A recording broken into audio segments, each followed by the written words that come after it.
છોટાઉદેપુરના નસવાડી તાલુકાની તલાવ પ્રાથમિક શાળા બંધ થઈ જતા સ્થાનિકોમાં રોષ જોવા મળી રહ્યો છે। આદિવાસી સમાજના લોકોએ શાળા શરૂ કરવા નસવાડી મામલતદારને આવેદનપત્ર આપ્યું હતું। સ્થાનિકોએ આગામી 15 દિવસમાં શાળા શરૂ કરવાની રજૂઆત કરી હતી। જો શાળા શરૂ નહીં થાય તો ગાંધી ચિંધ્યા માર્ગે આંદોલનની ચીમકી ઉચ્ચારી હતી। સ્થાનિકોનો આક્ષેપ છે કે શાળાના આચાર્યએ બાળકોના વાલીઓ પાસે સહી કરાવી હતી અને સત્રના પ્રારંભે શાળામાં વિદ્યાર્થીઓની સંખ્યા 0 દર્શાવી હતી। વિદ્યાર્થીઓની સંખ્યા 0 થતાં શિક્ષણ વિભાગે શાળા બંધ કરવાનો આદેશ આપ્યો હતો અને જેના કારણે આસપાસના વિદ્યાર્થીઓના ભવિષ્ય પર મોટા પ્રશ્નાર્થ ચિહ્ન મુકાઈ ગયા છે। સમાજના લોકોએ ભેગા થઈને તંત્રને અનેક વખત શાળા ફરી ચાલુ કરવાની રજૂઆત કરી હતી, પરંતુ કોઈ પરિણામ ન મળતા હવે આદિવાસી સમાજના લોકોએ આવેદનપત્ર આપી 15 દિવસમાં શાળા શરૂ કરવા અલ્ટિમેટમ આપ્યું છે। નસવાડી તાલુકાના તલાવ ગામની પ્રાથમિક શાળા 1 વર્ષ કરતાં વધારે ટાઈમથી બંધ થઈ ગયેલી છે।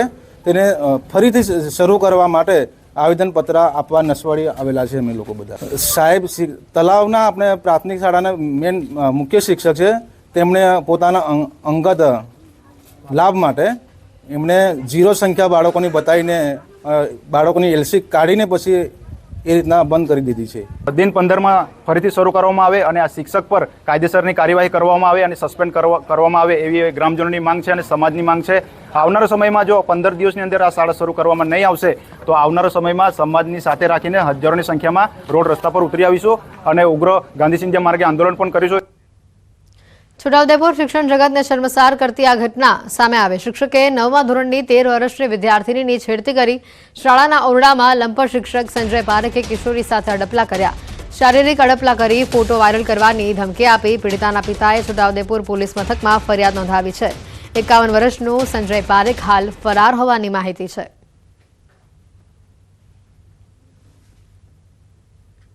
તું બીજાને વાત કરીશ તો હું તારે હોસ્ટેલે આ બધું કહી દઈશ એવું રીતે મને એ ડરાવતા હતા। એને કારણે હું કોઈને ના કીધું। જ્યારે બીજા દિવસે હું જ્યારે હું મીડિયાવાળાને એવું કીધું કે જાઉં મેં ત્યારે પોલીસ સ્ટેશને કમ્પ્લેન કરવા જાઉં તો પણ મને પકડી લીધી। એક એવા હશે કે મને આવવા પણ નથી દેતી। હું આવતી હતી તો પણ એ ટીચરે કીધું કે મને જવા દો તો પણ મને પકડી લીધી। આવું તો 2 વાર આવી તો 3જી વાર થઈ। 2 વાર એમને માફ કરે પણ 3જી વાર એને કેવી રીતે માફ કરવાના હોય? એક સ્કૂલમાં અભ્યાસ કરતી વિદ્યાર્થીની જેની ઉંમર છે 13 વર્ષની, એના જે સ્કૂલમાં અભ્યાસ કરે છે એ સ્કૂલના ટીચર છે એમની જો બાળકી ઉપર એમને બીભત્સ માંગણી કરેલ, છોકરીએ ના પાડતા એમની જોડે શારીરિક અડપડા કરેલ, તે બાબતની ફરિયાદ આવતા આજરોજ ફરિયાદ નોંધી લઈ દાખલ કરવામાં આવેલ છે। કચ્છના રાપરમાં વિદ્યાર્થીઓને શિક્ષણ આપવાને બદલે શાળામાં સાફ સફાઈ કરવામાં આવતી હોવાનો આ કિસ્સો સામે આવ્યો છે। રાપરની શાળામાં વિદ્યાર્થીઓનો સાફ સફાઈ કરતો આ વિડીયો વાયરલ થઈ રહ્યો છે। રાપરના ઉમૈયા ગામની માધ્યમિક શાળામાં સફાઈ કામ કરતા વિદ્યાર્થીઓનો આ વિડીયો વાયરલ થયો છે। શિક્ષણ આપવા બદલે વિદ્યાર્થીઓને શાળાનું મેદાન સાફ કરાવવામાં આવ્યું। વિડીયોમાં વિદ્યાર્થીઓ ગ્રાઉન્ડ લેવલિંગ અને ઘાસ દૂર કરતા નજરે પડી રહ્યા છે। શાળાનો વિડીયો સોશિયલ મીડિયા પર હાલ વાયરલ થઈ રહ્યો છે। ઘટનાના દ્રશ્યો જોવા મળી રહ્યા છે, જ્યાં વિદ્યાર્થીઓ ભણવાની જગ્યા પર શાળાનું ગ્રાઉન્ડ સાફ કરતા જોવા મળી રહ્યા છે અને જેને લઈને અનેક સવાલો પણ ઊભા થઈ રહ્યા છે। હાલ આ વિડીયો વાયરલ થઈ રહ્યો છે। વિદ્યાર્થીઓને શિક્ષણ આપવાના બદલે શાળામાં સાફ સફાઈ કરાવવામાં આવી। રાપરની આ શાળાનો વિડીયો વાયરલ થયો છે। વિદ્યાર્થીઓનો સાફ સફાઈ કરતો આ વિડીયો હાલ વાયરલ થઈ રહ્યો છે। રાપરના ઉમૈયા ગામની માધ્યમિક શાળામાં સફાઈ કામ કરતા વિદ્યાર્થીઓનો આ વિડીયો વાયરલ થતા અનેક પ્રશ્નો ઊભા થઈ રહ્યા છે। શિક્ષણ આપવા બદલે વિદ્યાર્થીઓને શાળાનું મેદાન સાફ કરવું પડશે। એટલે શિક્ષણ જો તમારે મેળવવું હોય તમારે પહેલા સાફ સફાઈ કરવી પડશે। આ પ્રકારનો ઘાટ અહીંયા ઘડાયો છે। વિડીયોમાં વિદ્યાર્થીઓ ગ્રાઉન્ડ લેવલિંગ અને ઘાસ દૂર કરતા નજરે પડી રહ્યા છે। શાળાનો આ વિડીયો સોશિયલ મીડિયા પર વાયરલ થતા અનેક લોકોમાં વાલીઓમાં રોષ જોવા મળી રહ્યો છે। વધુ માહિતી મેળવીશું। મેહુલ જોડાઈ ચૂક્યા છે ફોન લાઈન ઉપર સંવાદદાતા મેહુલ, હાલ જે આ વિડીયો વાયરલ થયો છે કેવા પ્રકારની કાર્યવાહી હાથ ધરાઈ છે? જી, ચોક્કસથી વાત કરી તો રાપર તાલુકાનો જે ઉમૈયા ગામ આવેલું છે ત્યાં માધ્યમિક શાળામાં સફાઈ કરતા વિદ્યાર્થીઓનો વિડીયો છે તે વાયરલ થયો છે। શિક્ષણ આપવાને બદલે વિદ્યાર્થીઓને ગ્રાઉન્ડ સાફ સફાઈ કરાવવામાં આવ્યું હોય તેવો વિડીયો છે તે વાયરલ થયો છે। વિડીયોમાં વિદ્યાર્થીઓ ગ્રાઉન્ડ લેવલિંગ અને ઘાસ દૂર કરતા નજરે પડ્યા છે।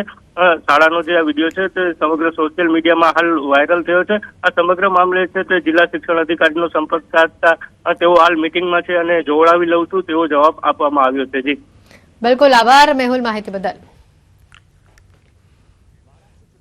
નવી શિક્ષણ નીતિના અમલની સાથે હાલ દેશમાં સ્કૂલ શિક્ષણની માંડી ઉચ્ચ શિક્ષણ સુધીના જે તમામ વિદ્યાર્થીઓ છે તેને યુનિક આઈડી બનાવવાની પ્રક્રિયા આજે ચાલી રહી છે, ત્યારે ભરૂચ જિલ્લાની શાળાઓમાં પણ આ કામગીરી હાલ ચાલુ થઈ ચૂકી છે. ઉચ્ચ શિક્ષણના વિદ્યાર્થીઓના ગત વર્ષથી academic bank of credit ID બન્યા બાદ હવે આ વર્ષથી અપાર આઈડી બનાવવાની પ્રક્રિયા શરૂ કરાઈ છે, જે હેઠળ ગુજરાત બોર્ડ હેઠળની તમામ માધ્યમિક ઉચ્ચતર માધ્યમિક સ્કૂલોના ધોરણ 9 થી 12ના તમામ વિદ્યાર્થીઓના અપાર આઈડી બનાવવા માટે આદેશ આપવામાં આવ્યો છે. વિદ્યાર્થીઓને તેઓના પરિણામો, સર્વગ્રાહી મૂલ્યાંકન, રિપોર્ટ કાર્ડ તેમજ ઓલિમ્પિયાડ, રમતગમત એવોર્ડ્સ, સ્કિલ ટ્રેનિંગ સહિતના વિવિધ પ્રકારના રેકોર્ડ્સને ડિજિટલી બનાવાશે. વિદ્યાર્થી ઉચ્ચ શિક્ષણ માટે અને રોજગાર માટે આ ક્રેડિટ સ્કોરનો ઉપયોગ કરી શકશે છે. એક રાષ્ટ્ર એક વિદ્યાર્થી આઈડી એના ઉદ્દેશથી વિદ્યાર્થીઓની શૈક્ષણિક પ્રગતિ અને એઓની સહશૈક્ષણિક પ્રવૃત્તિઓની ઓળખને ટ્રેક કરવા માટે દરેક વિદ્યાર્થી માટે 12 ડિજિટના એક અપાર આઈડી ને જનરેટ કરવાનું સરકારે નક્કી કર્યું છે. અપાર આઈડી એટલે automated permanent academic account registry, અપાર આઈડી એ બનાવવાનું થાય છે. દરેક શાળાઓમાં આ કાર્યવાહી અત્યારે હાલ ચાલી રહી છે. ભરૂચ ડેપો ખાતે વિદ્યાર્થીઓની સગવડતાને લઈને પાસ કઢાવવા માટે 3 કાઉન્ટરો કાર્યરત કરવામાં આવ્યા છે. વિદ્યાર્થીઓને અગવડતા ન પડે અને સહેલાઈથી તેઓને પાસ મળી જાય તેના માટે ડેપો ખાતે વિશેષ વ્યવસ્થા કરવામાં આવી છે. વિદ્યાર્થીઓના પાસ કઢાવવા માટેના જરૂરી ડોક્યુમેન્ટનું લિસ્ટ પણ ડેપોના કાઉન્ટર પર મૂકવામાં આવ્યું છે. જોકે વિદ્યાર્થીઓ શાળામાંથી પોતાનો CTS નંબર મેળવી લેવાનો રહેશે અને જેથી વિદ્યાર્થીઓના ડેટા ઈ-પાસ સિસ્ટમમાં નાખવાથી સરળતા રહી શકે. આમ ડેપો સંચાલકના આયોજનથી વિદ્યાર્થીઓમાં ખુશી જોવા મળી રહી છે. જેમાં Bharuch city centre bus station ખાતે રેગ્યુલર એક કાઉન્ટર ઉપરથી પાસ ઉપલબ્ધ થતો હતો, જે હાલ 3 કાઉન્ટર શરૂ કરવામાં આવેલા છે. એમાં બહેનો માટે એક અલાયદી લાઇનની વ્યવસ્થા કરવામાં આવેલી છે.